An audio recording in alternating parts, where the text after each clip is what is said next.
കോഴിക്കോട് കൊയിലാണ്ടിയിൽ ക്ഷേത്രോത്സവത്തിനിടെ ആനയിടഞ്ഞു. വിയ്യൂർ വിഷ്ണു ക്ഷേത്രത്തിൽ എഴുന്നള്ളിപ്പിന് പിന്നാലെയാണ് ആനയിടഞ്ഞത്. രാത്രി 12 മണിയോടെ പരാക്രമം തുടങ്ങിയ കൊമ്പനെ ഇന്ന് രാവിലെയാണ് തലയ്ക്കാനായത്. ആനയുടെ ആക്രമണത്തിൽ പരിക്കേറ്റ പാപ്പാനെ മെഡിക്കൽ കോളേജിൽ പ്രവേശിപ്പിച്ചു.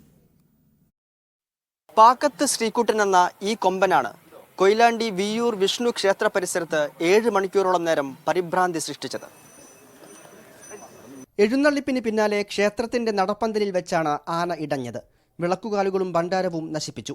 എല്ലാ ആഘോഷങ്ങളൊക്കെ കഴിഞ്ഞ് അവസാനമായ സമയത്താണ് ആന തൊഴാൻ വേണ്ടി ഇങ്ങനെ നിൽക്കുന്ന സമയത്താണ് ഈ പ്രശ്നം ഉണ്ടായത്.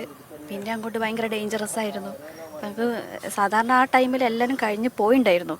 അതുകൊണ്ട് പിന്നെ ആൾക്കാർക്ക് വലിയ പ്രശ്നങ്ങളൊന്നുമില്ല. പിന്നെ ആന ഇവിടുന്ന് തൊട്ട് അങ്ങോട്ട് അങ്ങനെ ഓട്ടോ അങ്ങനത്തെ ഒരു അവിടെയുള്ള ഇതൊക്കെ ഭണ്ണാരൊക്കെ പൊട്ടിച്ച് അങ്ങനെ മരമൊക്കെ പ്രശ്നം അങ്ങനെ കുറേ പ്രശ്നങ്ങളുണ്ടായിരുന്നു. പിന്നെ കവുങ്ങും തെങ്ങും ഒക്കെ പിന്നെ പോസ്റ്റ് തള്ളിയിട്ട് ഭയങ്കര ഇതായിരുന്നു. സംഭവത്തിന് പിന്നാലെ പോലീസ്, ഫയർഫോഴ്സ്, റവന്യൂ ഉദ്യോഗസ്ഥരും കണ്ണൂർ, കുന്നംകുളം എന്നിവിടങ്ങളിൽ നിന്നുള്ള എലിഫന്റ് സ്ക്വാഡും സ്ഥലത്തെത്തി. രാവിലെ 7 മണിയോടെയാണ് കൊമ്പനെ തളയ്ക്കാനായത്. എത്തുമ്പോൾ ഇവിടെ ഒരു അന്തരീക്ഷം ആന മൊത്തത്തിലെ ഈ പോസ്റ്റും കരളൊക്കെ തകർത്ത് നിൽക്കുന്ന ഒരു അവസ്ഥയായിരുന്നു. നിലവിൽ ഇപ്പോൾ കുഴപ്പമില്ല, വേറെ പ്രശ്നങ്ങളൊന്നുമില്ല. ആനയുടെ തുമ്പിക്കൈ കൊണ്ടുള്ള ആക്രമണത്തിൽ പരിക്കേറ്റ പാപ്പാനെ കോഴിക്കോട് മെഡിക്കൽ കോളേജ് ആശുപത്രിയിൽ പ്രവേശിപ്പിച്ചു. മറ്റാർക്കും പരിക്കില്ല.